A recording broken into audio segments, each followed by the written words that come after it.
ಸಚಿವ doctor G Parameshwar ಒಡೆತನದ ಸಿದ್ಧಾರ್ಥ ಶಿಕ್ಷಣ ಸಂಸ್ಥೆಗಳ ಮೇಲೆ ಇಡಿ ಅಧಿಕಾರಿಗಳು ದಾಳಿ ನಡೆಸಿದ್ದಾರೆ. ತುಮಕೂರಿನ ಹೆಗ್ಗೆರೆ ಬಳಿಯ ಸಿದ್ಧಾರ್ಥ ಮೆಡಿಕಲ್ ಕಾಲೇಜು, ತುಮಕೂರಿನ ಎಸ್ಎಸ್ಐಟಿ ಕಾಲೇಜು, ನೆಲಮಂಗಲದ ಟಿ ಬೇಗೂರಿನಲ್ಲಿರುವ ಕಾಲೇಜಿನ ಮೇಲೂ ರೇಡ್ ಆಗಿದೆ. ಈ ಹಿಂದೆ 2019ರಲ್ಲಿ ಐಟಿ ಅಧಿಕಾರಿಗಳು ದಾಳಿ ಮಾಡಿದ್ರು. ಬೆಂಗಳೂರಿನಲ್ಲಿ ಮಹಾಮಳೆಗೆ ಹಳೆಯ ಮರಗಳು ಧರೆಗುರುಳುತ್ತಾ ಇವೆ. ಆನಂದರಾವ್ ವೃತ್ತದ ಬಳಿ ಬೃಹತ್ ಮರ ಉರುಳಿ ಬಿದ್ದಿದೆ. ಪಾದಚಾರಿ ಮಾರ್ಗದಲ್ಲಿದ್ದ ಹಳೆ ಮರ ಬುಡಮೇಲಾಗಿದೆ. ಮರ ಬಿದ್ದ ಪರಿಣಾಮ ಸುಬ್ಬಣ್ಣ ಜಂಕ್ಷನ್ ಬಳಿ ಟ್ರಾಫಿಕ್ ಜಾಮ್ ಉಂಟಾಗಿದ್ದು ಸವಾರರು ಪರದಾಡಿದ್ದಾರೆ. ಬೆಂಗಳೂರಿನ ಸಾಯಿ ಲೇಔಟ್ನಲ್ಲಿ ನೀರು ತಗ್ಗಿದ್ರೂ ಕೂಡ ನಿವಾಸಿಗಳಿಗೆ ಸಂಕಷ್ಟ ತಪ್ಪಿಲ್ಲ. ಕರೆಂಟ್ ಇಲ್ಲ, ನೀರಿಲ್ಲದೆ ನಿವಾಸಿಗಳು ಪರದಾಡ್ತಿದ್ದಾರೆ. ಮತ್ತೊಂದು ಕಡೆ ರಾಜಕಾಲುವೆ ನೀರಿನಿಂದ ಗಬ್ಬು ವಾಸನೆ ಬರ್ತಾ ಇದೆ. ಪ್ರತಿ ಬಾರಿ ಮಳೆ ಬಂದಾಗ ಇದೇ ಗೋಳು ಅಂತ ಜನ ಅಳಲು ತೋಡ್ಕೊಂಡಿದ್ದಾರೆ. ಉತ್ತರ ಕನ್ನಡ ಜಿಲ್ಲೆಯಲ್ಲಿ ಮಳೆಯ ಅಬ್ಬರಕ್ಕೆ ಭೂಕುಸಿತವಾಗಿದೆ. ಕುಮಟಾ ತಾಲೂಕಿನ ದೇವಿಮನೆ ಘಾಟ್ನಲ್ಲಿ ಭೂಮಿ ಕುಸಿದಿದೆ.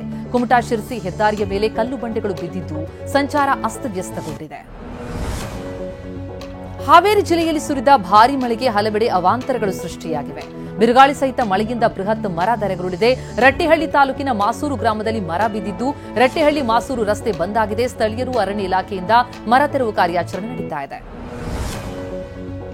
ಬಳ್ಳಾರಿ ಜಿಲ್ಲೆಯಾದ್ಯಂತ ನಿನ್ನೆ ಭಾರೀ ಮಳೆ ಅಬ್ಬರಿಸಿದ್ದು ಹಳ್ಳ ಕೊಳ್ಳಗಳು ನೀರಿನಿಂದ ತುಂಬಿ ಹರಿತಾ ಇವೆ.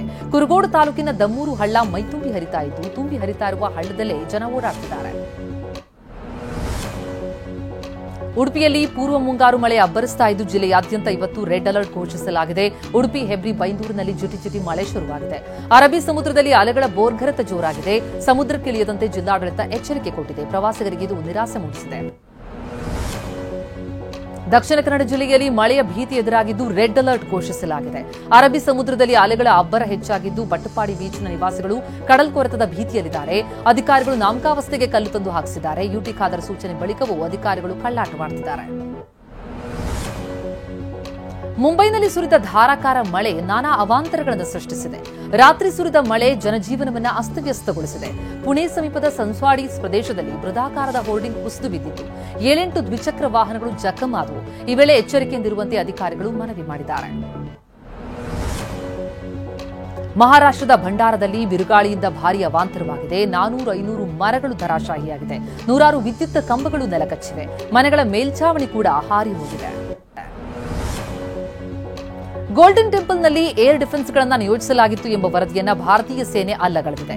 ಆಪರೇಷನ್ ಸಿಂಧೂರ್ ಬಳಿಕ ಗೋಲ್ಡನ್ ಟೆಂಪಲ್ ಮೇಲೆ ಪಾಕ್ ದಾಳಿಗೆ ಯತ್ನಿಸಿತ್ತು.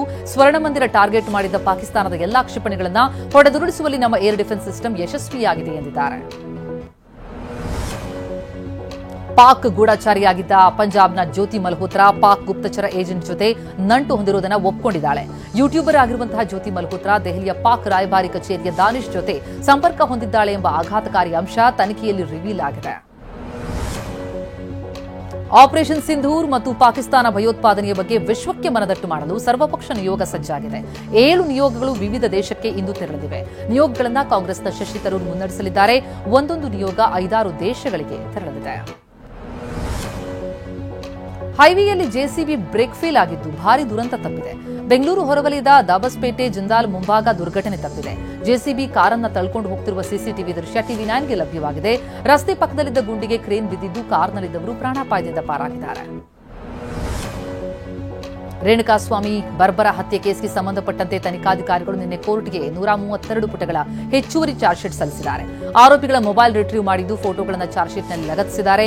ದರ್ಶನ್ ಶೆಡ್ನಲ್ಲಿದ್ದರು ಅನ್ನೋದಕ್ಕೆ ಪೂರಕ ಸಾಕ್ಷ್ಯವನ್ನು ಕೂಡ ಉಲ್ಲೇಖಿಸಿದ್ದಾರೆ. ದರ್ಶನ್ ಜಾಮೀನು ರದ್ದು ಕೋರಿ ಸಲ್ಲಿಸಿದ್ದ ಅರ್ಜಿ ವಿಚಾರಣೆ ಮುಂದೂಡಿಕೆಯಾಗಿದೆ. ಬೇಸಿಗೆ ರಜೆ ಬಳಿಕ ಸುಪ್ರೀಂ ಅರ್ಜಿ ವಿಚಾರಣೆ ಕೈಗೆತ್ತಿಕೊಳ್ಳಲಿದೆ. ಜುಲೈ 14ಕ್ಕೆ ಸುಪ್ರೀಂ ಕೋರ್ಟ್ ಬೇಸಿಗೆ ರಜೆ ಅಂತ್ಯವಾಗುತ್ತೆ.